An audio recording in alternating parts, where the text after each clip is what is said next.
ಎಲ್ರಿಗೂ ನಮಸ್ಕಾರ. Welcome back to Akshata Deshpande YouTube channel. ಏನಿದು ನಾನು ಈ ಥರ ರೆಡಿಯಾಗಿ welcome back to Akshata Deshpande YouTube channel ಅಂತಿದ್ದೀನಿ ಅಂತ ಯೋಚನೆ ಮಾಡ್ತಿದ್ದೀರಾ? ಇವತ್ತು ನಮ್ಮ ಸೀರಿಯಲ್ ಚಿಕ್ಕ ಯಜಮಾನಿಲಿ ನನ್ನ ಮದುವೆ ಫಂಕ್ಷನ್ಸ್ ನಡೀತಾ ಇದೆ. ಸೊ ನಾನು ಫುಲ್ ರೆಡಿ ಆಗಿದ್ದೀನಿ. ಆ್ಯಂಡ್ ಯಾವಾಗಲೂ ಸೀರಿಯಲಲ್ಲಿ ಅಥವಾ ನನ್ನ ವ್ಲಾಗ್ಸಲ್ಲಿ ಬರೀ ಮದುವೆ ಎಂಗೇಜ್ಮೆಂಟ್ ಅಂತಾನೆ ತೋರಿಸ್ತಾ ಇರ್ತೀರಾ ಅಂತ ನಿಮಗೂ ಅನಿಸ್ಬೋದು. ಆದರೆ ಇವತ್ತು ಜೋಕ್ಸ್ ಅಪಾರ್ಟ್ ಆ್ಯಂಡ್ ಇವತ್ತು ಸೀರಿಯಸ್ ಆಗಿ ನನ್ನ ಕೋ ಆ್ಯಕ್ಟರ್ಸ್ಗೆ, ನನ್ನ ಕೋ ಆರ್ಟಿಸ್ಟ್ಗಳಿಗೆ, ನಮ್ಮ ಟೆಕ್ನಿಷಿಯನ್ಸ್ಗೆ ಮದುವೆ ಬಗ್ಗೆ ಏನು ಒಪಿನಿಯನ್ ಇದೆ ಆ್ಯಂಡ್ ಅವ್ರ ಲೈಫಲ್ಲಿ ಮದುವೆ ಅಂದರೆ ಏನು and what is the best age to get married ಅಂತ ತಿಳ್ಕೋಬೇಕು ಅಂತ ಇದ್ದೀನಿ. ಸೊ ನಮ್ಮ ಸೆಟ್ಟಲ್ಲಿ ನನ್ನ ಕೋ ಆ್ಯಕ್ಟರ್ಸ್ ಯಾರ್ಯಾರಿದ್ದಾರೆ ಅವ್ರಿಗೆ ಈ ಮದುವೆ ಬಗ್ಗೆ ಅಂದರೆ ರಿಯಲ್ ಲೈಫಲ್ಲಿ ಮದುವೆ ಬಗ್ಗೆ ಏನು ಅನಿಸುತ್ತೆ ಅಂತ ನಾವು ಈ ವ್ಲಾಗಲ್ಲಿ ತಿಳ್ಕೊಳ್ಳೋಣ. ಓಕೆ, ಬನ್ನಿ. ಮದುವೆ ಅಂತೆ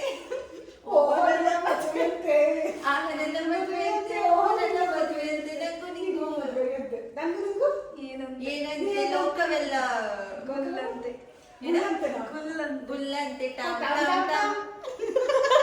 ಸೊ ಇಲ್ಲಿ ಸರಸು ಬ್ಯೂಟಿಫುಲ್ ಆಗಿ ರೆಡಿಯಾಗಿ ಕೂತಿದ್ದಾಳೆ. Sarasu, say hi to my YouTube channel. Okay, so are you married? No. So single ಇದ್ದಾಳೆ ನಮ್ಮ ಹುಡುಗಿ, ನೋಡ್ಕೊಂಬಿಡಿ. And what is your opinion about marriage? About marriage, I really don't entertain about marriage, but it's okay to have a cute family. Unless that, I don't entertain marriage. Okay, ಮದುವೆ ಆಗಿದೆ ಅಲ್ವಾ ನಿಮಗೆ? So ಮದುವೆ ಬಗ್ಗೆ ನಿಮ್ಮ opinion ಏನು? ಏನಿದೆ, ಚೆನ್ನಾಗಿದ್ಯಾ? ಸೊ ಯಾವ ಏಜಲ್ಲಿ ನಮ್ಮಂತ ಯಂಗ್ಸ್ಟರ್ಸು ಮದುವೆ ಆಗಬೇಕು? 25 ಮೇಲೆ ಯಾವಾಗಾದ್ರೂ ಓಕೆ. ಹೌದಾ? ಮದುವೆ ಆಗೋದು ಒಳ್ಳೆ ಇದು ಅಂತೀರಾ? ಹಂಗಿದ್ರೆ ಮದುವೆ ಆಗೋದು ಒಳ್ಳೇದು ಅಂತಲ್ಲ, ಮದುವೆ ಆದ್ಮೇಲೆ ಅಡ್ಜಸ್ಟ್ ಮಾಡ್ಕೊಂಡು ಎಲ್ಲಾನು ಹೆಂಡತಿನೂ ಮಕ್ಕಳನ್ನು ಎಲ್ಲಾನು ಅಡ್ಜಸ್ಟ್ ಮಾಡ್ಕೊಂಡು ಎಲ್ಲಾನು ಬ್ಯಾಲೆನ್ಸ್ ಮಾಡ್ಕೊಂಡು ಹೋಗ್ಬೇಕು. ಹಂಗಿದ್ರೆ ನೀವು ಒಳ್ಳೆ ಗಂಡ ಇದ್ದೀರಾ ಅನ್ಸುತ್ತೆ. ಯಾಕೆ ಅಂದ್ರೆ ಮತ್ತೆ ಅದಕ್ಕೆ ಮದ್ವೆ ಒಬ್ಬೊಬ್ರು ಅಂತಾರೆ ಬ್ಯಾಲೆನ್ಸ್ ಮಾಡಿದ್ರೆ ಮದುವೆ ಚೆನ್ನಾಗಿರುತ್ತೆ. ಯಾಕಂದ್ರೆ ಒಬ್ಬೊಬ್ರು ಅಂತಾರೆ ಮದ್ವೆನೇ ಆಗ್ಬೇಡ ಅಂತ, ದಯವಿಟ್ಟು ಆಗ್ಬೇಡ ಅಂತ. ನೀವು ಅದೇ ಅವ್ರು ಹೆಂಗ್ ಅಂದ್ಕೊಂತಾರೋ ಹಂಗೆ. ಈಗ ಮದುವೆ ಲೈಫ್ನ ಈಗ ನಾವೊಂದು ಫ್ಯಾಮಿಲಿ ಅಂತ ಬಂದಾಗ ಅವಳಿಗೆ ಎಷ್ಟೋ ರೆಸ್ಪೆಕ್ಟ್ ಕೊಡಬೇಕು, ಅವಳಿಗೆ ಏನು ಸಮಾನತೆ ಕೊಡಬೇಕು, ಅವಳನ್ನ ಯಾವ ಥರ ನೋಡ್ಕೋಬೇಕು, ಅವಳಿಗೆ ಫ್ರೀಡಮ್ ಕೊಟ್ಟು ಎಲ್ಲ ಹಂಚರಿಸ್ಕೊಂಡು ಹೋದ್ರೆ ಅವರು ಕೋಪ ಮಾಡ್ಕೊಂಡಾಗ ನಾವು ಸುಮ್ಮನೆ ಇರಬೇಕು, ನಾವು ಕೋಪ ಮಾಡ್ಕೊಂಡಾಗ ಅವ್ರು ಸುಮ್ಮನೆ ಇರಬೇಕು. ಎರಡೂ ಬ್ಯಾಲೆನ್ಸ್ ಮಾಡಿದ್ರೆ ಬ್ಯಾಲೆನ್ಸ್ ಆಗುತ್ತೆ. ಸೂಪರ್. ಇವಾಗ ಈ ಏಜ್ ಮದುವೆಗೆ ಕರೆಕ್ಟು, ಆ ಏಜ್ ಮದುವೆಗೆ ಕರೆಕ್ಟು ಯಾರಾದರೂ ನಿನ್ನ ರಿಲೇಟಿವ್ಸ್ ನಿನಗಂದರೆ ಅಥವಾ ನಿಮ್ಮ ಮನೇಲಿ ನಿಂಗೆ ಅಂದರೆ what is your point? I don't consider anyone's point. Nange ansutte personally right age maybe around 27 to 28. Good. Correct. When you are getting married. 27 28 ಆದ್ರೆ ಅವಾಗ ಇದನ್ನೇ no never. Good. Okay, it's your choice. Yeah. You get married whenever you want. ಇಲ್ಲಿ beauty queen ಒಬ್ರು full ready ಆಗಿ ಊದು ಸೊಂಟ ನೋವು ಬಂದ್ಬಿಡ್ತು ಬೆಳಗ್ಗೆಯಿಂದ. ಅಮ್ಮ, ನೀವು ಹಂಗೆ ಮಲ್ಕೊಂಡೆ ಆನ್ಸರ್ ಮಾಡಿ ಆಯ್ತಾ? ನೀವು ಮದುವೆ ಬಗ್ಗೆ ನಿಮ್ಮ ಒಪಿನಿಯನ್ ಏನು? ಮದುವೆ ಅಂದ್ರೆ ಒಂಥರ ಸುಂದರವಾದ ಜೀವನ. ಓಕೆ. ಅಂದ್ರೆ ಒಗ್ಗಟ್ಟು, ಪ್ರೀತಿ, ಸಂತೋಷ, ಸಂತೃಪ್ತಿ, ಒಗ್ಗಟ್ಟು ಮುಖ್ಯ ಒಬ್ರಿಗೊಬ್ರು. ಅದರಿಂದ ಸುಂದರವಾಗಿರುತ್ತೆ ಜೀವನ. ನೀವು ಯಾವ ಏಜಲ್ಲಿ ಮದುವೆ ಆಗಿದ್ರಿ ಅಮ್ಮ? ನನಗೆ 22 ಅಲ್ಲಿ ಮದುವೆ ಆಗಿದ್ರಾ? So nice. ಆಮೇಲೆ ಇವಾಗ ಈಗಿನ ಹುಡುಗಿರ್ಗೆ ಮದುವೆ ಯಾವ ಏಜಲ್ಲಿ ಆಗಬೇಕು ಅಂತ ಅಂತೀರಾ ನೀವು, ನಿಮ್ಮ ಪ್ರಕಾರ? ವಿತಿನ್ 25. ವಿತಿನ್ 25. ಓಕೆ. ಯಾಕಂದ್ರೆ ಆ ಸ್ವೀಟ್ 70 ಅಂತ ಹೇಳ್ತಾರಲ್ಲ, ಅದಾದ್ಮೇಲೆ ಒಂದು 3-4 ವರ್ಷ ಅವರಿಗೆ ಸ್ವಲ್ಪ ಓಡಾಡಕ್ಕೆ ಎಲ್ಲ ಫ್ರೀ ಇರಬೇಕು.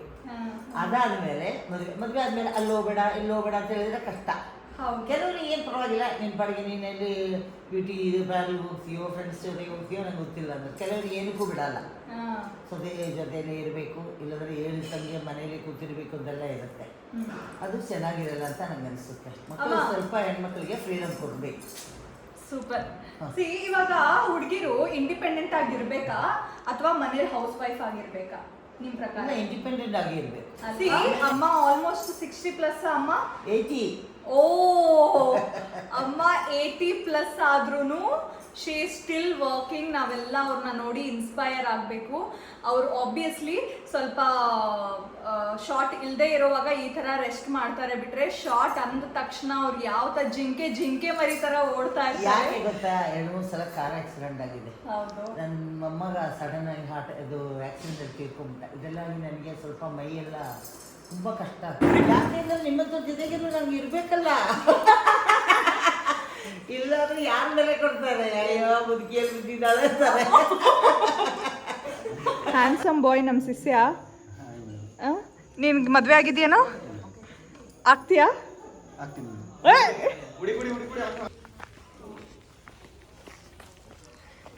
ಸರ್ ಒಂದು ಕ್ವಶನ್ ಕೇಳಲಾ? ವಿಡಿಯೋ ಮಾಡ್ಕೊಂಡು ಕೇಳಬೇಡಿ ಸರ್. ಇಲ್ಲ, ಒಳ್ಳೆ ಕ್ವಶನ್ನು. ಹಂಗೆ ಕೇಳಿ. ಏನು ಗೊತ್ತಾ, ಮದುವೆ ಆಗಿದೆ ಅಲ್ವಾ ನಿಮಗೆ? ಹೌದು. ನಿಮಗೆ ಮದುವೆ ಬಗ್ಗೆ ಏನು ಸರ್ ಒಪಿನಿಯನ್ನು? ಅದು ಅರ್ಥ ಆಗಲಿಲ್ಲ. ಅಂದರೆ ಮದುವೆ ಆಗಬೇಕಾ ಆಗಬಾರ್ದಾ? ಆಗಬೇಕು. ಆಮೇಲೆ ಯಾವ ಏಜಲ್ಲಿ ಆಗಬೇಕು? ನಮ್ಮಂಥ ಯಂಗ್ಸ್ಟರ್ಸ್ ಎಲ್ಲ ಯಾವ ಏಜಲ್ಲಿ ಮದುವೆ ಆಗಬೇಕು? ಅದು ಅವ್ರಿಗೆ ಬಿಟ್ಟಿದ್ದಲ್ವಾ. ಅಂದರೆ ನಿಮ್ಮ ಪ್ರಕಾರ ಈ ಕರೆಕ್ಟ್ ಏಜು ಹಿಂಗೇನಾ ಹಂಗೇನಾ ಅಂತ? ಹೆಣ್ಮಕ್ಳಿಗೆ 21, ಗಂಡು ಮಕ್ಳಿಗೆ 25. ಅಷ್ಟೇನಾ? Okay sir, thank you. ನಮ್ಮ ಡೈರೆಕ್ಟರ್ ಸ್ವಲ್ಪ ನಾಚಿಕೆ ಸ್ವಭಾವದವರು. ಡೈರೆಕ್ಟರ್ ಸ್ವಲ್ಪ ನಾಚಿಕೆ ಸ್ವಭಾವದವರು. ಅವರು ಕ್ಯಾಮ್ರಾ ಮುಂದೆ ಬರಲ್ಲ, ಬರೀ ನಮ್ಮನ್ನ ಮಾತ್ರ ಆ್ಯಕ್ಟ್ ಮಾಡಿಸ್ತಾರೆ. ಸೊ ಅವರ ಪ್ರಕಾರ ಮದುವೆ ಆಗಬೇಕು 21 ಏಜ್ಗೆ ಹುಡುಗಿರು, 25 ಏಜ್ಗೆ ಹುಡುಗರು ಅಂತ. ಸೊ ಬನ್ನಿ ಮತ್ತೆ ಯಾರಿದ್ದಾರೆ ಅವ್ರನ್ನ ಕೇಳೋಣ. ಸರಿ, ಇಬ್ಬರಲ್ಲಿ ಯಾರಿದು ಮದುವೆ ಗಂಡು?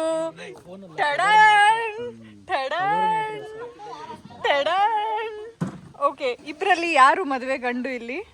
ನಿಮ್ಗೆ ಯಾರು ಬೇಕು ಹೇಳಿ. ಸುಮ್ಮನೆ ರೀ. ಓಕೆ, ಯಾರು ಇಲ್ಲ. ಓಕೆ, ಜೋಕ್ಸ್ ಅಪಾರ್ಟ್, ಬಟ್ ಮದುವೆ ಬಗ್ಗೆ ನಿಮ್ಮ ಒಪಿನಿಯನ್ ಏನು? ಮದುವೆ ಬಗ್ಗೆ ನನ್ನ opinion, are you married? Are you married? You want to get married? ಏನು ಅಂದ್ರೆ ಇದೆಲ್ಲ ಕಟ್ ಮಾಡ್ತೀನಿ. ಆಯ್ತು, ಇವೆಲ್ಲ ಓವರ್ ಮಾಡೋಕೆ ಚಾನ್ಸ್ ಇಲ್ಲ ನಮ್ಗೆ. ಇರ್ಲಿ ಬಿಡಿ. ಓಕೆ, ಮದುವೆ ಬಗ್ಗೆ ಒಪಿನಿಯನ್ ಏನು ಅಂತ ಸೈಲೆಂಟ್ ಆಗಿರ್ಬೇಕು ಅಷ್ಟೇ. ಇದೆಲ್ಲ ಆದಾಗ ಅದು ಚೆನ್ನಾಗಿರುತ್ತೆ ಚಾನಿ. Okay, what is the best age to get married? Age ಅಂತ ಏನಿಲ್ಲ, ಯಾವಾಗ ಅವ್ರಿಗೆ ಅನ್ಸುತ್ತೋ ಅವಾಗ ಮದುವೆ ಆದರೆ ಒಳ್ಳೇದು. ನಿಮ್ಮ ವೈಫ್ ಈ ವಿಡಿಯೋ ನೋಡ್ತಾ ಇದ್ರೆ ಏನು ಹೇಳ್ಬೇಕು ಅಂತ ಇದೆಯಾ? I love you. ಅಂದ್ರೆ ಏನೇ ಹೇಳಿದ್ರು ಹೇಳಿದ ಮಾತು ಕೇಳಬೇಕು. ಜೊತೆಗೆ ಜಗಳ ಆಡಿದ್ರೆ ನಾವೇ ಕಾಂಪ್ರಮೈಸ್ ಆಗಬೇಕು. ಅಂದ್ರೆ ನಿಮ್ಮ ಮನೇಲಿ ತುಂಬಾ ಜಗಳ ಆಡ್ತೀರಾ ನಂಗಾಯ್ತು. ಇವ್ರು ಯಾರು ಕಾಂಟ್ರವರ್ಸಿ.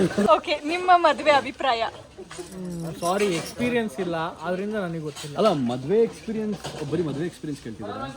ಏಯ್ ಕಳ್ಳಗಳು ಅಲ್ಲ, ಈಗ ಏನೋ ಒಂದು ಇವಾಗ ಆಕ್ಟಿಂಗ್ ಮೇಲೆ ಕೇಳಿದ್ರೆ ಎಕ್ಸ್ಪೀರಿಯನ್ಸ್ ಇರುತ್ತೆ, ಸೊ ಅದ್ರ ಬಗ್ಗೆ ಹೇಳ್ತೀವಲ್ಲ. ಅಲ್ಲ ಬ್ರೋ, ಅವ್ರು ಆಕ್ಚುಲಿ ಹಿಂಗೂ ಕೇಳಿರ್ಬೋದಲ್ವಾ. ಇವ್ರಿಗೆ ರೀಲಲ್ಲಂತೂ ಎಕ್ಸ್ಪೀರಿಯನ್ಸ್ ಇದೆ. ಎಷ್ಟು ಬ್ರೋ? ಒಂದು 2-3 ಸಲ ಮದ್ವೆ ಆಗಿದೆ. ಇವ್ರನ್ನ ಯಾರು ಮದ್ವೆ ಆಗ್ಬೇಡಿ ಹೇಳ.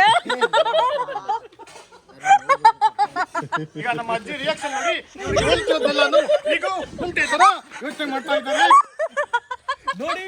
ಸಣ್ಣ ಬ್ರೇಕ್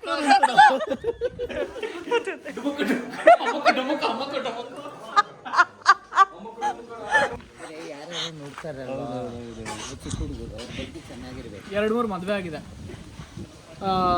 ಆದ್ರಿಂದ ಮದುವೆ ತುಂಬ ಒಳ್ಳೇದು. ನಾವು ಸೈಲೆಂಟ್ ಆಗಿದ್ರೆ ವೈಲೆಂಟ್ ಆಗಕ್ಕೆ ಆಗಲ್ಲ. ವೈಲೆಂಟ್ ಆದ್ರೆ ಅಂತ ಪ್ರಶ್ನೆ ಇಲ್ಲ ರೀ. ನಿಜ ಅನ್ಕೊಂಡ್ಬಿಡ್ತಾರೆ ಮದುವೆ ಆಗಿದೆ. ಮಾತಾಡ್ತೀರಾ? ಸೀರಿಯಲ್ ಅಲ್ಲಿ ನಾನು ಹೇಳ್ತಿರೋದು, ಸೀರಿಯಲ್ ಅಲ್ಲಿ. ಹೊಡಿರಿ ಅಜ್ಜಿ. ನನ್ನ ಯೂಟ್ಯೂಬ್ ಚಾನೆಲ್ನ ಫಾಲೋ ಮಾಡ್ತಾ ಇದ್ದೀರಾ? ನನಗೆ ಒಂದು ಡೌಟ್ ಇದೆ, ಮಾಡ್ತಾ ಇದ್ದೀನಿ.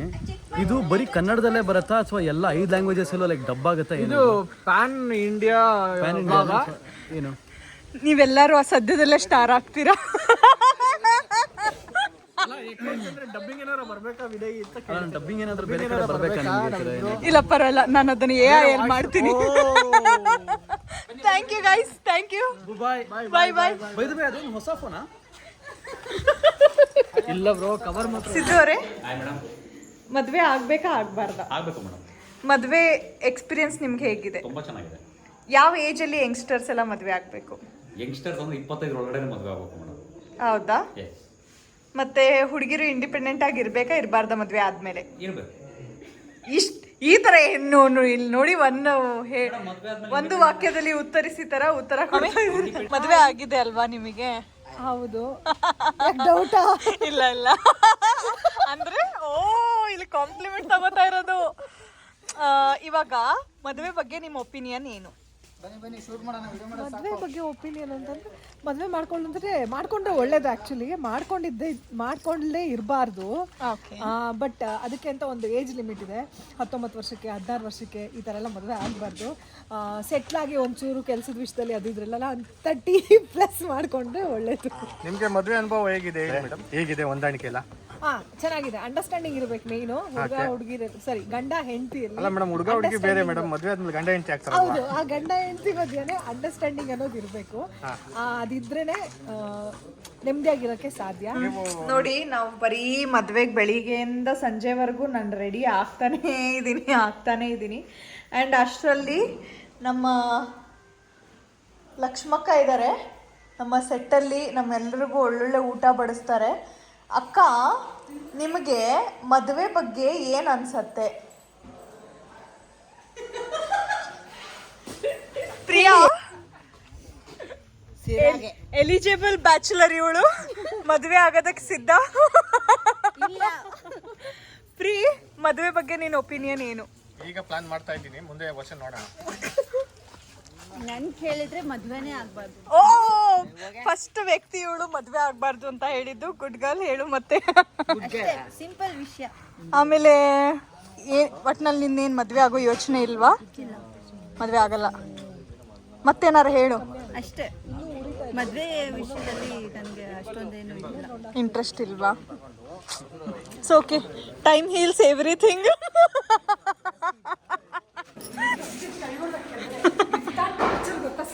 ಸಖತ್ ಟಾರ್ಚರ್. ಶೂಟಿಂಗ್ ಮಾಡ್ಬೋದು, ಡೇ ನೈಟ್ ಬೇಕಾದ್ರೆ.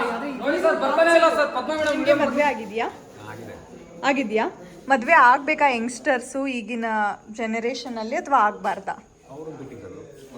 ನಿಮ್ಗೆ ಹೆಂಗಿದೆ? ಚೆನ್ನಾಗಿದೆಯಾ ನಿಮ್ಮ ಎಕ್ಸ್ಪೀರಿಯನ್ಸ್? ಓಕೆ, ಹೆಲೋ ಬ್ರೋ, ಮದುವೆ ಆಗಿದೆಯಾ? ಹರ್ಷು ಅವ್ರ ಗಂಡನ ಇಂಡಿಪೆಂಡೆಂಟ್ ಬಿಟ್ಟಿಲ್ಲ. ಹರ್ಷು, ಮದುವೆ ಆಗ್ಬೇಕಾ ಆಗ್ಬಾರ್ದಾ? ಆಗ್ಬೇಕಾ? ಹೆಂಗಿದೆ ನಿನ್ನ ಮ್ಯಾರಿಡ್ ಲೈಫ್? ಓಕೆ, ಯಂಗ್ಸ್ಟರ್ಸ್ ಎಲ್ಲ ಯಾವ ಏಜಿಗೆ ಮದುವೆ ಆಗಬೇಕು? ನಿಮ್ಮ ಮದುವೆ ಆಗಿದೆಯಾ? ಹೇಳಲ್ವಾ? ಓ ಶೇಟ್, ನಾಚಿಕೆ. ನಮ್ಮ ಟೆಕ್ನಿಷಿಯನ್ಸ್ಗೆಲ್ಲ ನಾಚಿಕೆ. ಸೊ ನೋಡಿದ್ರಲ್ವಾ, ನಮ್ಮ ಸೆಟ್ಟಲ್ಲಿ ನಮ್ಮ ಕೋ ಆ್ಯಕ್ಟರ್ಸ್ ಆಗಿರ್ಬೋದು, ನಮ್ಮ ಟೆಕ್ನಿಷಿಯನ್ಸ್ ಆಗಿರ್ಬೋದು, ಮದುವೆ ಬಗ್ಗೆ ಅವ್ರಿಗಿರೋ ಒಪಿನಿಯನ್ ಏನು ಅಂತ ನಾನು ನಿಮಗೆ ಇದರಲ್ಲಿ ಹೇಳಿದ್ದೀನಿ. ಆ್ಯಂಡ್ ನನ್ನ ಪ್ರಕಾರ ಮದುವೆ ಅನ್ನೋದು ಒಂದು ಜೀವನದಲ್ಲಿ ತುಂಬ ಇಂಪಾರ್ಟೆಂಟ್ ಆಗಿರೋಂಥ ಘಟ್ಟ. ಅದನ್ನು ನಾವು ತುಂಬ ಆಲೋಚನೆ ಮಾಡಿ ಸ್ಟೆಪ್ನ ತೊಗೋಬೇಕು. ಇಲ್ಲ ಅಂದರೆ ಒಂದು ರಾಂಗ್ ಸ್ಟೆಪ್ ನಮ್ಮ ಇಡೀ ಲೈಫ್ನೇ ಡೆಸ್ಟ್ರಾಯ್ ಮಾಡುತ್ತೆ. ನೋಡ್ತಾ ಇದ್ದೀವಿ ಎಷ್ಟೊಂದು ನ್ಯೂಸಸ್ಸಲ್ಲಿ, ಎಷ್ಟೊಂದು ಲೈವ್ ಉದಾಹರಣೆ ನೋಡ್ತಾ ಇದ್ದೀವಿ. ಟಾಕ್ಸಿಕ್ ರಿಲೇಷನ್ಶಿಪ್ಸು, ಮರ್ಡರ್ಸು, ಸ್ಯೂಸೈಡ್ಸು. ಏನು ಮದುವೆ ಅಂದರೆ ಒಬ್ಬೊಬ್ಬರಿಗೆ ತಲೆ ನೋವು ಬರ್ತಾ ಇದೆ. ಬಟ್ ನನ್ನ ಪ್ರಕಾರ ನೀವು ಮದುವೆ ಯಾವಾಗ ಆಗಬೇಕು ಅಂದರೆ when you are confident enough, when you are independent enough. ಆಮೇಲೆ ನಿಮಗೆ ಯಾವುದೇ ಥರದ ಸಿಚುವೇಶನ್ ಬಂದ್ರೂ, ನಾಳೆ ಟಾಕ್ಸಿಕ್ ಆಗಿ ನೀವು ಗಂಡನ ಬಿಟ್ಟು ಬರೋ ಪರಿಸ್ಥಿತಿ ಬಂದ್ರೂ ನಿಮ್ಮನ್ನು ನೀವು ಸರ್ವೈವ್ ಮಾಡ್ಕೊಳ್ಳೋ ಥರ ನಿಮ್ಮ ಕೈಯಲ್ಲಿ ಒಂದು ಎಜುಕೇಷನ್, ಒಂದು ಉದ್ಯೋಗ ಅನ್ನೋದಿದ್ದರೆ ಇಟ್ ಈಸ್ ಮೋರ್ ಬೆನಿಫಿಷಿಯಲ್ ಅಂತ ಅನ್ಕೊತೀನಿ. ಸೊ ಮದುವೆ ಆಗೋಕ್ಕಿಂತ ಮುಂಚೆ ತುಂಬ ಯೋಚನೆ ಮಾಡಿ ನಿಮಗೆ ಏನು ಮಾಡಬೇಕು, ಏನು ಮಾಡಬಾರ್ದು ಅನ್ನೋದನ್ನು ಆಲ್ರೆಡಿ ನೀವು ಫಿಕ್ಸ್ ಆಗಿಬಿಟ್ಟಿರಿ. ಯಾವುದೇ ಥರದ ಸಿಚುವೇಶನ್ ಬಂದ್ರೂ it is not bad or it is not wrong to come out of toxic relationships. Because ಅಲ್ಲಿ ಇದು ದಿನ ಕೊರಗೋದಕ್ಕಿಂತ you can come out and live your life happily. So ಅದಕ್ಕೇ ಮದುವೆ ಆಗಬೇಕಾದ್ರೆ ತುಂಬ ಯೋಚನೆ ಮಾಡಿ. ಆ್ಯಂಡ್ ನನಗನ್ಸೋ ಮಟ್ಟಿಗೆ there is no age limit for marriage. ಯಾಕಂದರೆ ಸೊ ಬೇಗ ಮದುವೆ ಮಾಡಿ ಡಿವೋರ್ಸ್ ಆಗಿ ಬಂದವರು ತುಂಬ ಇದ್ದಾರೆ, ಅಥವಾ ಲೇಟಾಗಿ ಮದುವೆ ಆಗಿ ತುಂಬ ಹ್ಯಾಪಿಯಾಗಿ ಇರೋರು ಇದ್ದಾರೆ, ಅಥವಾ ಅವರೂ ಬಿಟ್ಟು ಬಂದವರು ಇದ್ದಾರೆ. ಸೊ ನಮ್ಮ ಲೈಫಲ್ಲಿ ಏನಾಗುತ್ತೆ ಅನ್ನೋದು ನಮ್ಮ ಕೈಯಲ್ಲಿರಲ್ಲ, ಎಲ್ಲ ಆ ದೇವರ ಇಚ್ಛೆ. ಸೊ ಅದಕ್ಕೇ ನಿಮಗೆ ಯಾವಾಗ ನೀವು ಮದುವೆ ಆಗ್ಬೋದು, ನಾನು ಈ ರೆಸ್ಪಾನ್ಸಿಬಿಲಿಟಿನ ತೊಗೊಳ್ಳೋಷ್ಟು ನನ್ನ ಹತ್ರ ಕೆಪಾಸಿಟಿ ಇದೆ ಅಂತ ಅಂದಾಗ ನಾವು ಮದುವೆ ಆಗಬೇಕು. ನನ್ನ ರಿಯಲ್ ಲೈಫಲ್ಲೂ ಆಗಿರ್ಬೋದು, ಅಥವಾ ನನ್ನ ಫ್ರೆಂಡ್ಸ್ಗೆ ನಾನು ಸಜೆಸ್ಟ್ ಮಾಡೋದೂ ಅಷ್ಟೇ. ನಾನು ಯಾರಿಗೂ ನೀನು ಮದುವೆ ಆಗು, ಏಜ್ ಆಗಿಬಿಟ್ಟಿದೆ, ಮದುವೆ ಆಗು, ಏಜ್ ಆಗಿಬಿಟ್ಟಿದೆ ಅಂತ ಯಾವತ್ತೂ ಯಾರಿಗೂ ಮದುವೆ ಬಗ್ಗೆ ಆಗಲಿ ಮಕ್ಕಳ ಬಗ್ಗೆ ಆಗಲಿ ಯಾರ ಲೈಫ್ ಬಗ್ಗೆನೂ ಮಾತಾಡಬಾರ್ದು. ಅದನ್ನು ನಾನು ಮಾಡಲ್ಲ. ಸೊ ನನ್ನ ಲೈಫಲ್ಲಿ ನಾನು ಯಾವಾಗ ಕಾನ್ಫಿಡೆಂಟ್ ಅಂತ ಅನ್ನಿಸ್ತೀನೋ, ನಾನು ಯಾವಾಗ ಈ ರೆಸ್ಪಾನ್ಸಿಬಿಲಿಟಿನ ತೊಗೊಳಕ್ಕೆ ಕರೆಕ್ಟಾಗಿ ಇದ್ದೀನಿ ಅಥವಾ ಇದನ್ನು ನಾನು ಹ್ಯಾಂಡಲ್ ಮಾಡಬಲ್ಲೆ ಅಂತ ನನಗೆ ಅನಿಸುತ್ತೋ ಆವಾಗಲೇ ನಾನು ಮದುವೆ ಆಗೋದು. ಸೊ ನಿಮ್ಮ ಮದುವೆ ಬಗ್ಗೆ ಇರೋ ಒಪಿನಿಯನ್ನ ನನ್ನ ಕಮೆಂಟ್ ಸೆಕ್ಷನಲ್ಲಿ ತಿಳಿಸಿ. ಹೋಪ್ ಈ ವಿಡಿಯೋ ನಿಮಗೆಲ್ಲ ಇಷ್ಟ ಆಯಿತು ಅನ್ಕೋತೀನಿ. Thank you so much for watching my video. ನಿಮಗೆ ನನ್ನ ವೀಡಿಯೋಸ್ ಇಷ್ಟ ಆದರೆ ಲೈಕ್ ಮಾಡಿ, ಕಾಮೆಂಟ್ ಮಾಡಿ ಆ್ಯಂಡ್ ಸಬ್ಸ್ಕ್ರೈಬ್ ಮಾಡೋದನ್ನು ಮರಿಬೇಡಿ. Thank you.